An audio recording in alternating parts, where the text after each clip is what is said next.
Okey, kepada yang saya live dengan saya di page Warung Melaka, terima kasih. Kita masih lagi bersama dengan konsert Real Ekspedisi yang akan selesai pada pukul 12 malam nanti. Jadi kepada semua yang live, tolong share, tag-tagkan kepada kawan-kawan yang berada di Melaka ataupun peminat-peminat ekspedisi. Come on. Sekarang mereka tengah ambil sedikit rehat, rest sekejap.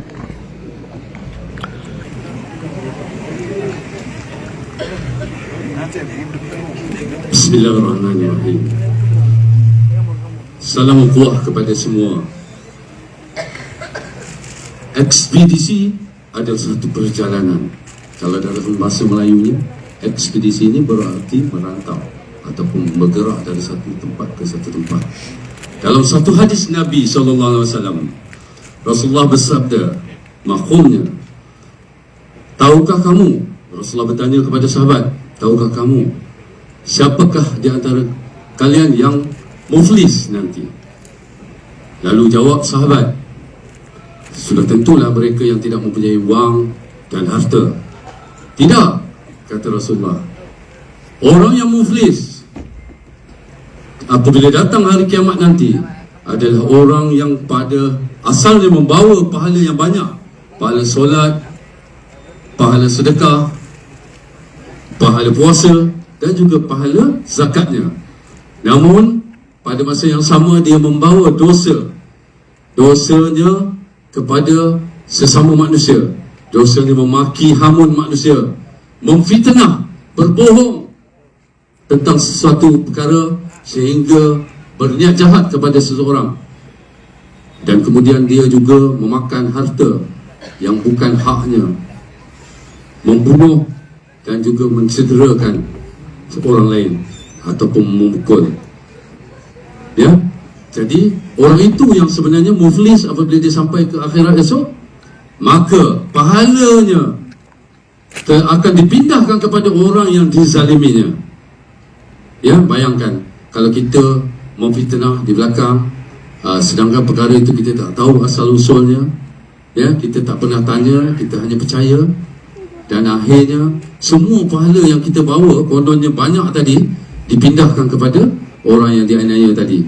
Ya, kemudian apabila habis pahala itu, pahala semua dah pindah kepada orang yang dianiaya, sedangkan tuntutan manusianya kepadanya masih ada, maka dosa orang yang dianiayanya itu pula dipindahkan kepadanya. Bayangkan, jadi orang ini adalah orang yang muflis. Jadi dalam dunia cyber pada hari ini kita melihat kita sesama kita berkata tentang sesuatu yang kita tak tahu. Betul tak? Kadang-kadang perkara itu kita tak asal usul periksa. Contoh dalam perkara ekspedisi, pada 1986 saya ada menjemput Loving Bond datang. Abu, beri tepukan kepada Abu, penyanyi yang terkenal dengan lagu Terima Kasih. Pada tahun 1986 saya mengurus Loving Bond. Ram juga ada, ya, gitaris Loving Bond di sana. Jadi saya mengurus Loving Bond dan juga Handy Black.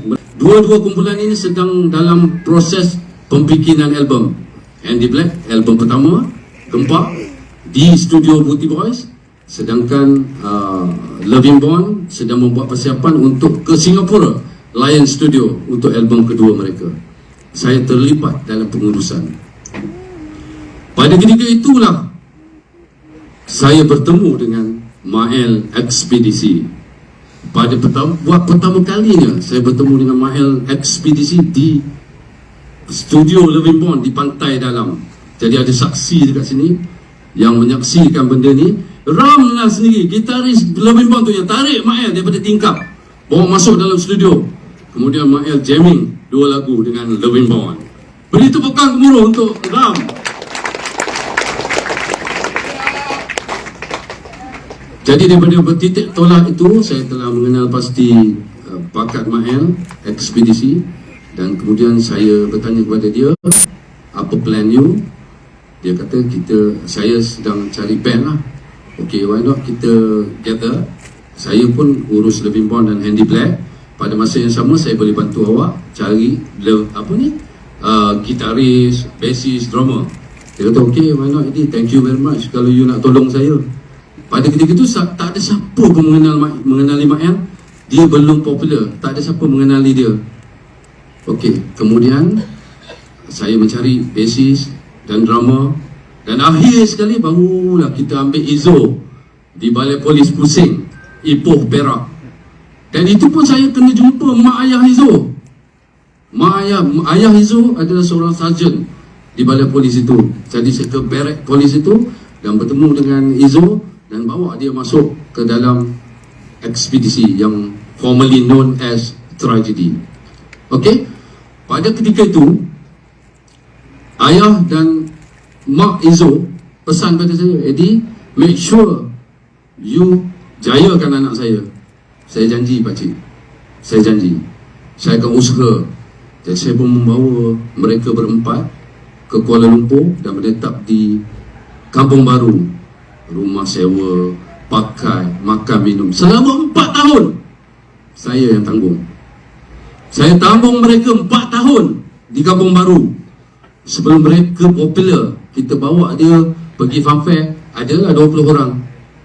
Kemudian kita bawa mereka ke media-media cetak dan keluarkan gambar mereka. Ada bukti-bukti yang saya dengan mereka. Dan kemudian daripada situ barulah kita menukar nama kepada ekspedisi.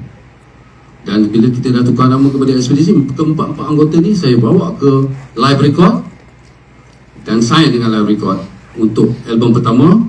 Jadi selepas sign, kalau kita tengok Hasan, siapa band boy dekat sini, bila artis sign dengan syarikat rakaman, baru dia dapat studio hour. Betul tak, Abu? Sign dulu, baru dapat studio hour. Maknanya dapat studio hour di King Studio masa tu. Jadi saya pun bawa mereka merakamkan album pertama, dan akhirnya kita siapkan kerja dan kemudian kita jalan. Akhirnya mereka semakin popular, semakin hebat. Keluar album kedua, keluar album ketiga, keluar album keempat. Ada di antara mereka yang tak kenal saya. Cuba bayangkan, ada di antara mereka berempat ini yang tak kenal saya. Ini sangat menghairankan. Tapi saya anggap itu sebagai takdir. Saya harap perkara ini dapat diperbetulkan. Kerana apa? Sekiranya dia kata dia tidak kenal saya, berarti saya bohong. Apabila saya bercerita tentang ekspedisi, saya bohong. Sebab anggota asal tak kenal saya. Jadi ini saya kena betulkan dalam kesempatan saya live ni. Saya nak bagi tahu kepada semua, harap dapat saya sebarkan. Bukan saya nak suruh orang sokong saya, tetapi saya menyatakan perkara yang benar kerana saya tahu yang benar itu tidak memufliskan saya di akhirat. Tetapi siapa yang berbohong dan memfitnah saya itu akan muflis di akhirat nanti. Betul tak? Setuju tak? Okey, jadi saya tidak ada nak buang masa lagi. Saya ingin memperkenalkan Barisan Real Ekspedisi yang saya bentuk semula selepas tahun 97 apabila Mak El disingkir daripada kumpulan ekspedisi selepas album Brutal keluar. Mak El telah dibuang. Mak El telah bertemu saya. Saya tanya, nak buat apa ni Mak El? Kita kena lawan ekspedisi yang ada tu. Jadi kita pun menubuhkan Real Ekspedisi. Waktu itu Faris Undertaker lah yang saya minta supaya mengumpulkan band boy untuk menjadi pengiring kepada Mak El ke semua show kami. Bermula daripada 200 orang, 300 dan akhirnya puluhan ribu yang datang ke show kami, alhamdulillah. Jadi pada hari ini saya telah berpakat dengan Faris Undertaker kerana dia pun dah berhijrah. Saya kata kita hidupkan semula Real Ekspedisi untuk menjadi platform dakwah. Jadi sambil berhibur, kita berdakwah, kita ajak. Sebab saya dah ramai sangat penyokong kumpulan ekspedisi daripada dulu sampai sekarang, tak pernah saya nasihat. Jadi saya mengambil kesempatan pada hari ini apabila tertubuhnya Real Ekspedisi ini untuk menasihati supaya saya dapat menjawab depan Allah Subhanahu Wa Taala esok. Itu adalah saat yang paling getir apabila semua peminat ekspedisi tuduh Eddie lah punca kami jadi macam ni. Dia yang tubuhkan ekspedisi dan kami jadi macam ni. Apa saya nak jawab, saudara? Betul tak? Jadi itu sebab saya hidupkan Real Ekspedisi bukan untuk melawan ekspedisi yang ada, tapi saya nak tentukan platform dakwah kepada masyarakat lokal seperti kita. Ya, kita berhibur, tapi pada masa yang sama kita ingat kepada Allah Subhanahu wa Ta'ala. Mudah-mudahan kita semua diberi taufik dan hidayahnya, insya-Allah.